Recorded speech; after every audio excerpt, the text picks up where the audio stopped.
Non so cosa dire, sono distrutto. Distrutto dal dolore. Così Renato Campana, imprenditore valligiano e grande amico di Gino Secco, il ristoratore che si è tolto la vita mezz'ora prima dell'arrivo dell'ufficiale giudiziario per sfrattarlo dalla sua abitazione e dalla sua trattoria nel cuore di San Nazario. Campana era arrivato in piazza dopo aver sentito la notizia, non poteva credere che fosse successo.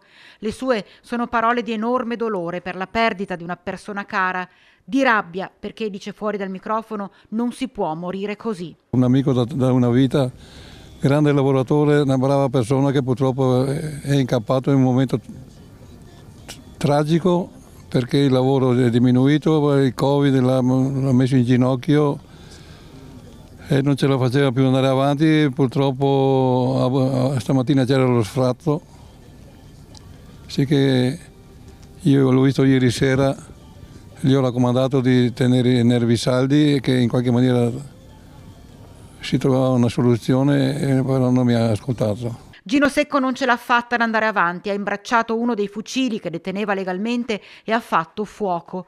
Tutto troppo difficile da affrontare, tutto troppo pesante, tutto troppo. Il morale era sotto le ginocchia, per non dire sotto i piedi, ma non avrei mai pensato arrivarci a tanto. Un dolore grande.